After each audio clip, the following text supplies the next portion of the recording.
Welcome to this week's Choose Chat, where we talk about how making godly choices can transform your life. I'm Laura Pedersen, and I am here again with Jill Miller. Hey guys, we are excited to be here today. Let's talk about choosing to act. Choosing to act. Right. Take action. Take action. You know, so many times I think about times when I've sat in church and they're talking about maybe the soup kitchen or prison ministry or the gospel mission, something like that, and you get that little tug in your heart that I should go do that, and then you don't do it.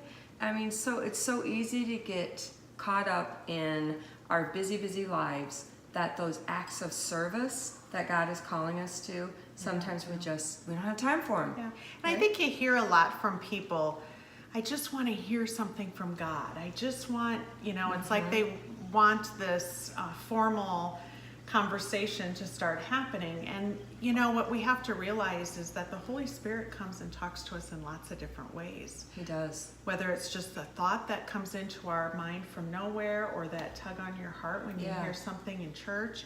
And I think that we need to realize that that is God speaking to us and wanting us to act. Yeah, we have to obey and listen to those spiritual nudges. Yes. James tells us to be doers of the word, not hearers only. But we've got to do. Because when we act, that's faith in motion. Mm-hmm. And that's what can attract others to the good news. Yes. That this is what Jesus did.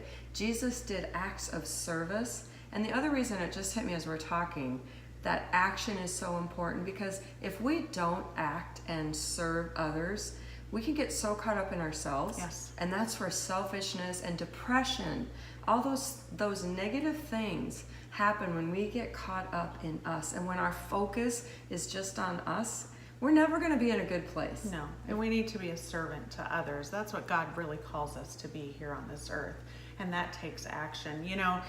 I don't know who said it, Jill, but the road to hell is paved with good intentions. Oh, and amen. Isn't that the truth? It's like, oh, I'm going to do that. I mean to do that. Oh, I'm going to tithe. I'm going to go volunteer here. I'm going to go do this. But then if we don't do it, we have to do the next step, which is actually take that action, choose to act. So that's good stuff. Yes, so in our Choose Chat this week, we encourage you to choose to act, because the action is really what God's calling us to, not just the intention. Have a great week. Have a great week. Thanks, guys. I choose to believe in your word when you tell me I matter. I choose